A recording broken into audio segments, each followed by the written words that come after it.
नमस्ते भाइयों और बहनों, आज बात करेंगे तारीख 21 अप्रैल बुधवार मुख्य समाचार टुडेज ब्रेकिंग न्यूज़ और आप देख रहे हैं एरियल न्यूज़। नजर डालते हैं देश की तमाम बड़ी खबरों पे। दिल्ली के मुख्यमंत्री अरविंद केजरीवाल की पत्नी को कोरोना की चौथी लहर से जूझ रही दिल्ली में मुख्यमंत्री अरविंद केजरीवाल की पत्नी भी इस वायरस की चपेट में आ गई है। उनकी कोविड रिपोर्ट पॉजिटिव आई है। इसके बाद सीएम केजरीवाल ने खुद को क्वारंटीन कर लिया। जानकारी के मुताबिक मुख्यमंत्री केजरीवाल की पत्नी सुनीता में कुछ दिन पहले कोरोना के लक्षण दिखे थे। इसके बाद उनकी कोविड जांच की गई थी, जिसमें वह इस वायरस से संक्रमित पाई गई हैं। कोरोना वायरस के बढ़ते मामलों को देखते हुए दिल्ली में 6 दिन का लॉकडाउन लगाया गया है। मंगलवार को मुख्यमंत्री अरविंद केजरीवाल ने लोगों से अपील करते हुए कहा है कि इस अवधि में घरों के भीतर ही रहें। और इसी के साथ बात करेंगे महाराष्ट्र लॉकडाउन। महाराष्ट्र के उप मुख्यमंत्री अजित पवार के मुताबिक अब राज्य में किराना दुकानों को सुबह 7 से लेकर 11 बजे तक खुले रखने की अनुमति दी जाएगी। इस बात की जानकारी खुद अजित पवार ने ट्वीट के माध्यम से राज्य की जनता को दे दी है। उन्होंने बताया कि सब्जियां खरीदने के बहाने लोग बेवजह की भीड़ इकट्ठा कर रहे हैं, जिससे कोरोना के मामले लगातार बढ़ रहे हैं।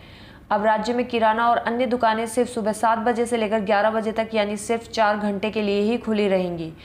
यह आदेश 20 अप्रैल की रात 8 बजे से लागू होगा और आगामी 1 मई तक लागू रहेगा। इन दुकानों में सभी किराना, सब्जी, फल, दूध, बेकरी, चिकन, मटन, अंडे, कृषि संबंधित दुकानें शामिल हैं। और इसी के साथ बात करेंगे सप्ताह के आखिर तक 25% बढ़ जाएगी ऑक्सीजन की सप्लाई। सरकार को उम्मीद है कि मेडिकल ट्रीटमेंट के लिए लगभग 6000 मीट्रिक टन ऑक्सीजन का आवंटन इस सप्ताह के आखिर तक हो जाएगा।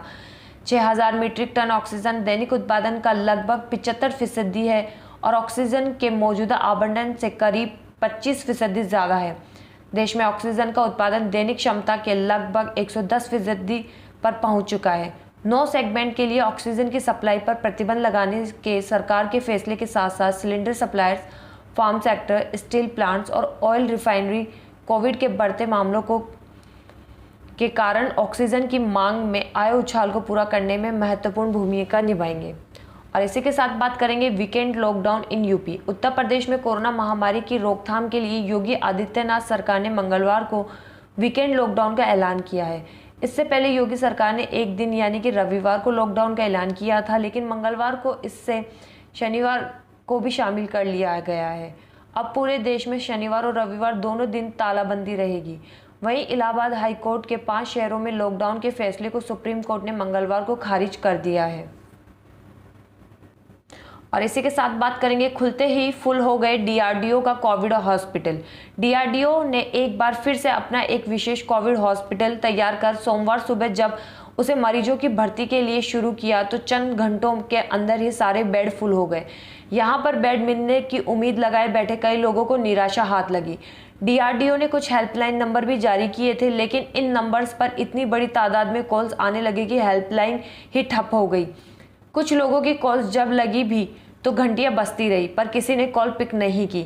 डीआरडीओ की अपनी वेबसाइट और बेड का स्टेटस बताने वाली दिल्ली सरकार की वेबसाइट पर जो फ़ोन नंबर मुहैया कराए गए थे वो भी आउट ऑफ सर्विस या नॉट इन सर्विस बता रहे थे।